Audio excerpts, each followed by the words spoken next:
I got my first job right after I graduated from high school, and it was a place called the Peterson Heritage Center up at the University of Utah. During my tenure, I used to grab the college newspaper whenever it was available. With that said, one day in December 2014, I grabbed one of these college papers, and right on the back, it gave a review of the Heritage Center. And when I saw that, I was on board, baby. I was like, oh boy, I cannot wait to see what this person has to say about the Heritage Center. And I was not disappointed. So for the record, this is the Daily Utah Chronicle. This issue came out on Friday, December 5, 2014.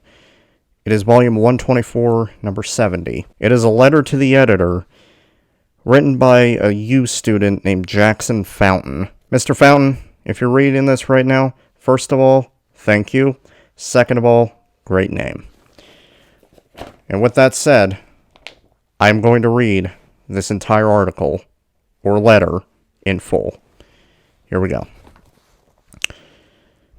It started with an insatiable hunger and ended with sullen disappointment of knowing I would be eating terrible food for the rest of the year. I walked around the cafeteria, looked at my options, and finally settled on the pizza. After all, how can someone mess up pizza? The answer came quickly. First, burn the crust so that whenever someone eats a slice, he or she will be left with a black residue on their hands. Second, cover only half the pizza with cheese. Finally, make it so that the crust extends over halfway across each slice. Once a chef has mastered these techniques, he or she is ready to prepare the pizza at the Heritage Center at the U. Of course, the chefs couldn't get a job at a respectable pizza establishment like the Pie, but they're good enough for the U. Next, I tried the hamburgers, but I couldn't just grab a hamburger. That isn't the system in place. Instead, students have to individually order whatever they want from the grill. This means there's a substantial waiting time, but that doesn't seem to bother the staff at the Heritage Center. When I asked Mark Morrison, the dining hall director, why it was set up this way, he told me, quote, "This system ensures the burgers are as fresh as possible and much better than if they were not cooked to order," end quote. I think he's overestimating how good they taste when they are made to order. Fries, or the lack thereof, is the next issue at the grill. Perhaps the fry cooks are too overwhelmed making the burgers to also make fries. But if so, then why not have someone else whose sole job is to make the fries? The fry container is empty most of the time, and as someone who pays a fair amount for the food service, this can be quite annoying. If a student has a meal plan with 21 meals per week, he will end up paying $4,190 for the entire school year. This comes out to about $6.50 per meal. While $6.50 isn't much, I think it warrants students being able to get fries whenever they please. Now maybe you're thinking they make the unhealthy food taste bad to persuade students to eat healthy and help avoid the inevitable freshman 15. But the salad bar also has some scary stuff. Brett, a freshman at the U, said, quote, "The cucumbers used to be extremely dry and chalky. Now they seem to have overcorrected and just soak the cucumbers in water, neither of which tastes very good," end quote.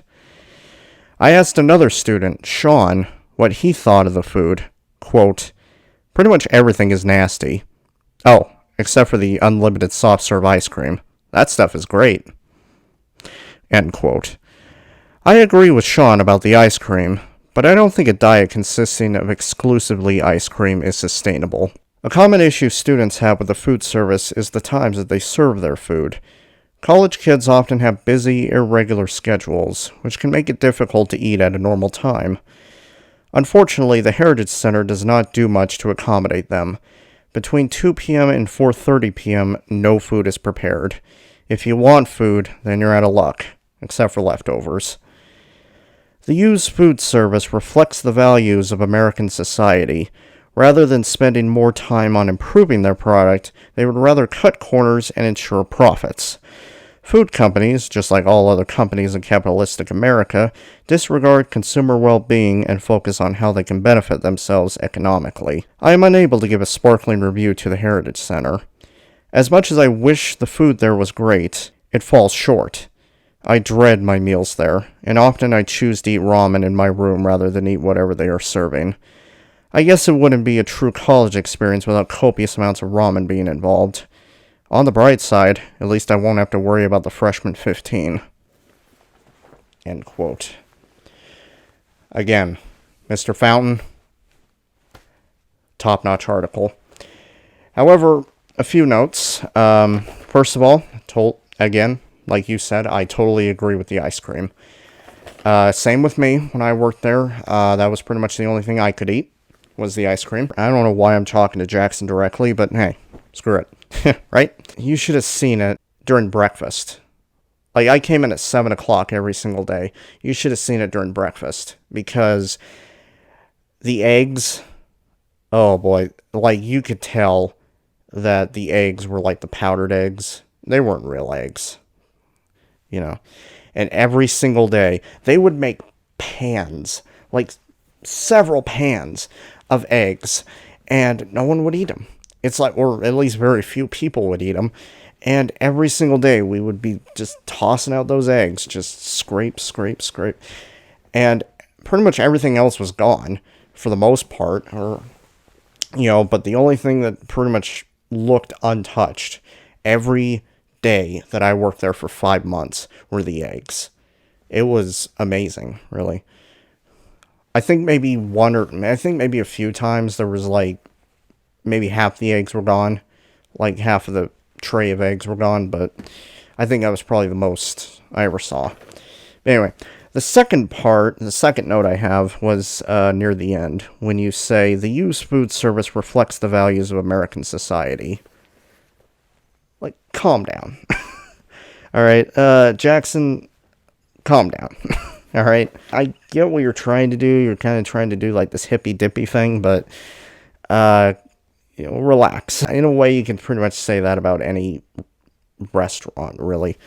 Like McDonald's, what'd you say? Like, McDonald's food service reflects the values of American society. It's like, yeah, alright. Alright, how about have that be a separate article, alright? Have that be a separate article and I'll read that, you know, but calm down. Calm down. This is just a university food service, university like food cafeteria, like all you can eat place. So, calm down. Calm down, Jackson. Calm down. Well, I mean, hell, you know, I mean, overall, my experience with working there, which, by the way, I worked there as a dishwasher. Dishwashing sucks. I hated it, especially for an all-you-can-eat place in a college. Ooh, boy. I definitely would like to eat there again. Don't get me wrong. It just wasn't a fun place to work. And the only upsides about working there were the ice cream. And when I got off work, like if I got off work at the right time, I got to watch ESPN. And usually on ESPN, they would air Around the Horn and Pardon the Interruption. I was more into Around the Horn because of Woody's witty banter on the with the chalkboard. Like this example right here. Probably won't be my best example I'll find, but hey, there it is. Hey there, future me chiming in for a second to point out that I disagree with my past self. That picture is bitchin'. Okay, here's another note. Food companies, just like all other companies in capitalistic America, disregard consumer well-being and focus on how they can benefit themselves economically. Yeah. Again. Calm down. I think someone just dropped off a package at my door. I think the mail person dropped off a package at my door. I hope you enjoyed me reading that letter to the editor. I think it's quite a great review. You know, again, so much so that I still have it. Just felt like sharing this with you. And I wish you all a good night. Alright. Oh, didn't mean to do that. Alright, one more thing. Something did come in the mail. It's two things, just for posterity's sake. It's both the Donald Full of Love and the Allie and AJ autographs, I believe. Yeah, I'm going to talk about these in a future video. But until then, have a good night.